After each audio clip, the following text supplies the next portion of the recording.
Toby Gard, cinematics director. Well, I've always been interested in mythology. I think that's fascinating to try and understand why people have such similar myths and sometimes such dissimilar myths. Eric Lindstrom, creative director. It took a lot of time to figure out what the mythology of the game should be, because it's not something to be determined in isolation.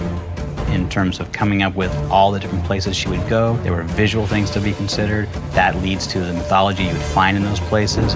That leads back to what locations would be effective, and vice versa. When you look back through the cultural past, there's lots of overlap of cultures prior to the point when we can know about them. Got to dig into Hindu culture in Thailand, we got to get into the Maya in Mexico, and we have all these local cultures, but then a unifying thread that leads her to all these locations is a much earlier mythology that we are saying is the Norse thread, and that was the piece that brought it all together. Various myths use different names, but they all apply to the same remnants of the ancient world.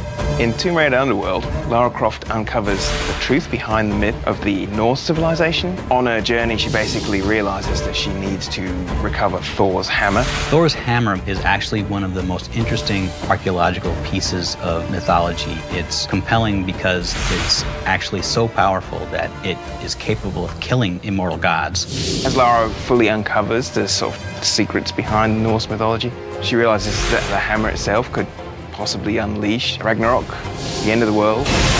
Pursuing her own goals is actually putting the world in danger. I need Thor's belt to get his hammer, and I need the hammer to kill a god.